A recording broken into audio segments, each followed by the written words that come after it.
first cheese is Purple Haze. And this is, so Cypress Grove makes goat cheese, right? So this is one of our fresh goat cheeses.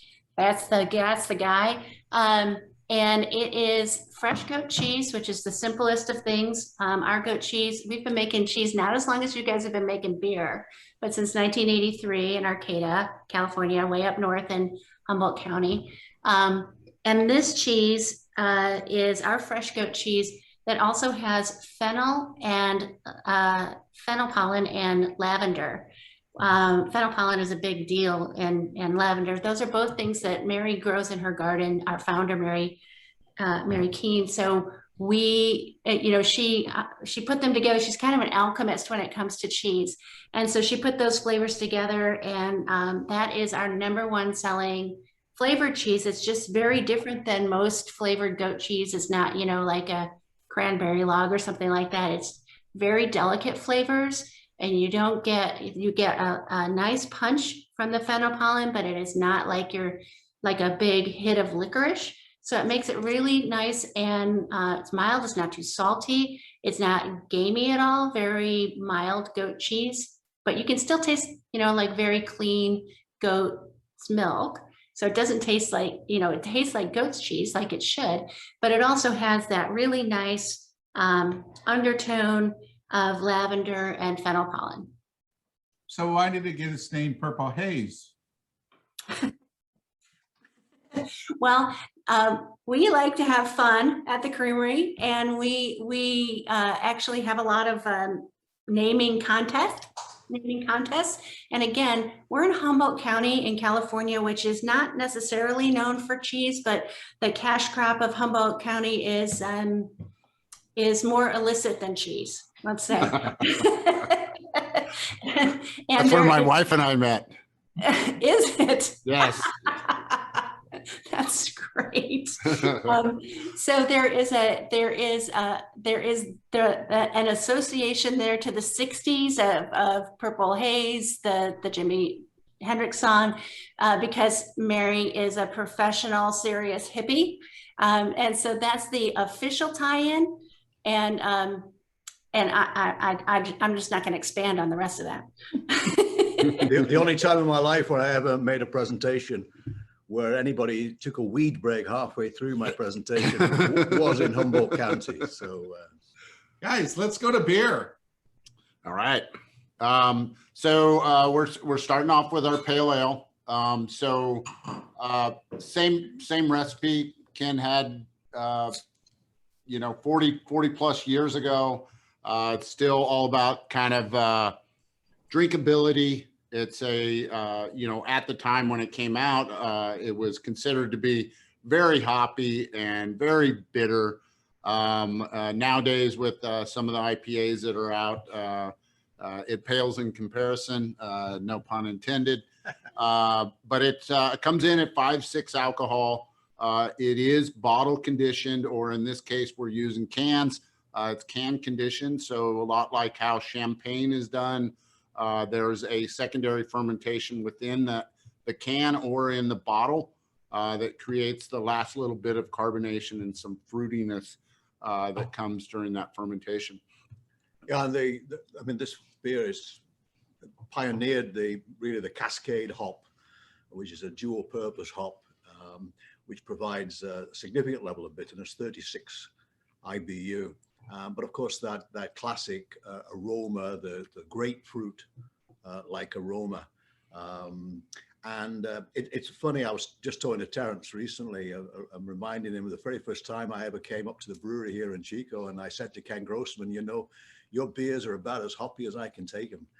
Because I came out of England, and there were no beers when I left England. There were no beers either as bitter or as hoppy as the Sierra Nevada Pale Ale.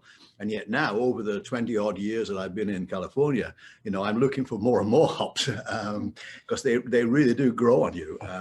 So this really is this is the flagship Pale Ale. This is the ultimate Pale Ale to go to in this country.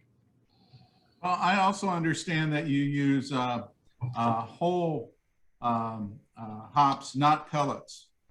Yes, whole cone. We have changed some of our recent beers that we've come out with. Our hazy little thing that incorporates what's called the lupulin or lupulin powder, more of a concentrated version, kind of the step right before it actually becomes pellets. But our traditional beers, the Torpedo, the Pale Ale, it is 100% whole cone hops or whole leaf is the growers like to refer to them. Yeah, the lupulin is the glands from the hops that contain all the oils and contain all the resins, contain the bitterness potential. So really, that's just a highly concentrated form of the active component from the whole leaf or the whole cone hop. Ken is firmly of the opinion that if you do anything to a hop, if you pelletize it or if you extract it, you take away something. And if he had his druthers, I'm sure he would do what like the wine guys do with the new harvest crop even before it's dried and use the hops then. But of course, brewing's 365 days a year, so you don't have the crush. But I guess, his dream would be if you could do everything with the newly picked hops, you would do. And of course, Terence, you've got beers that are made with freshly picked hops. But you have to dry the hop to store it. But that's as far as Ken will go. He firmly believes in whole cone hops, even though it's not the most efficient way to use hops. You lose a lot of the bitterness in the processing, but that's a price he's prepared to pay. Yeah, Charlie was talking about, the lupulin gland and the hop cone. They are related to that other cash crop up there in Humboldt County. So they kind of tie together a little bit. This cheese is fabulous. I love how the lavender and the fennel play with the actual beer, the caramel malts that are in there.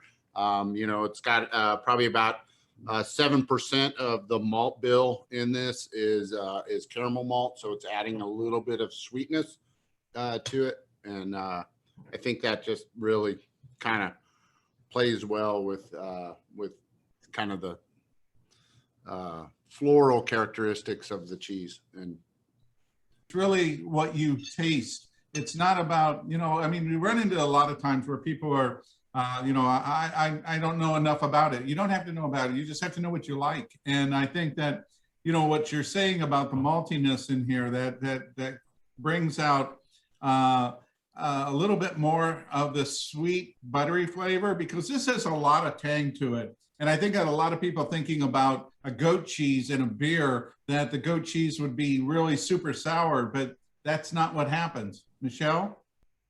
Yeah, I definitely get that. When originally I started thinking about an IPA or pale ale, I'm sorry, with Purple Haze, I thought, I wonder if this is going to be kind of the clash of the titans, and if it's going to be too much going on, right? But and that it would not necessarily serve the cheese well, because there's almost always, when you're pairing things, like there's either the cheese is too strong for the beverage, or the beverage is too strong for the cheese.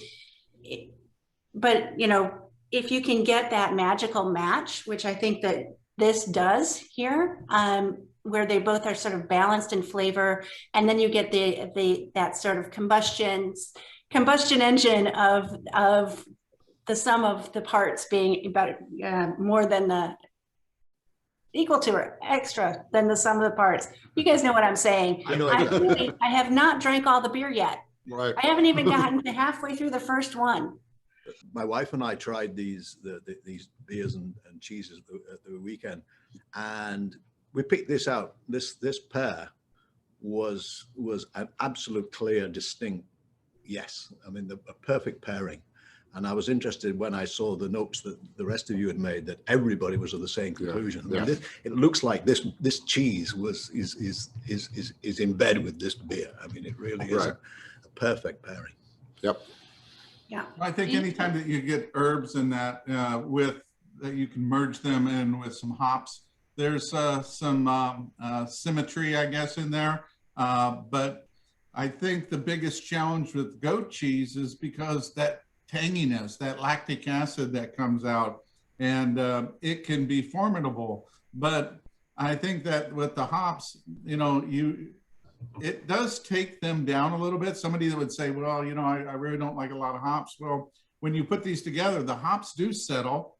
You know, you don't notice that they're right up in the middle anymore. And I think there's a pretty even balance. I mean, I get a little fennel, I get a little lavender, I get butter, I get a little bit of tang, I get the maltiness, and I get a little bit of the hop. So I think they're really well staggered. I think that's what I think that we like about it, is Right. that there's such a nice balance of everything. Sure. Yeah, I'm not sure, man, you know, I'm not sure on paper it looks like it would make any sense. You've got this cheese that might taste like potpourri, but it doesn't. And then you get this really lovely, you get you know, a nice hoppy beer. Well, it's not super hoppy by California standards now, but hoppy for somebody that doesn't like hops, which is not me, but you know, for somebody that is afraid of hops, or that's not their thing, you might think, wow, this is really not going to work. On paper, it doesn't necessarily work, but in practice, I assure you, it really does. Yes, Yeah, yes. certainly does. That's the best part, though, right? The practice. Somebody's got to It do it. really is. Yep.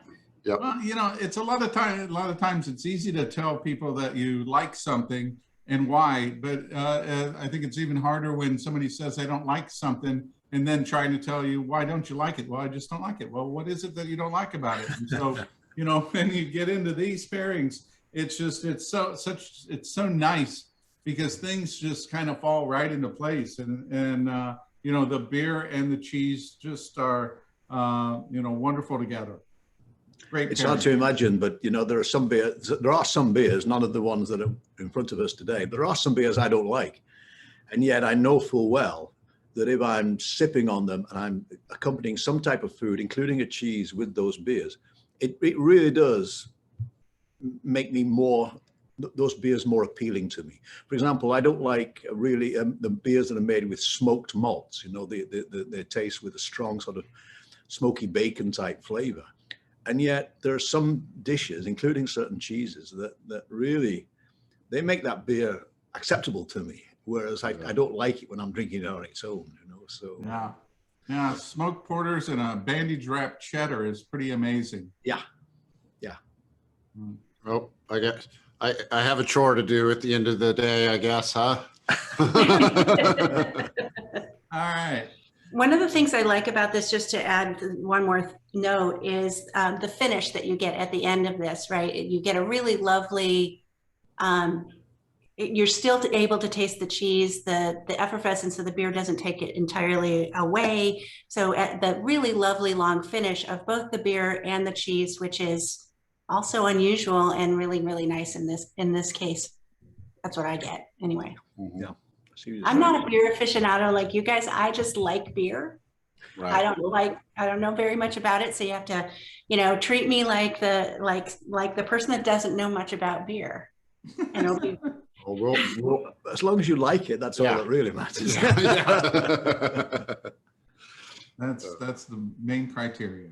Yep. All right. Anything else we want to say about this before we move on to the next pairing? No, I think we're good. I think we're good. All right.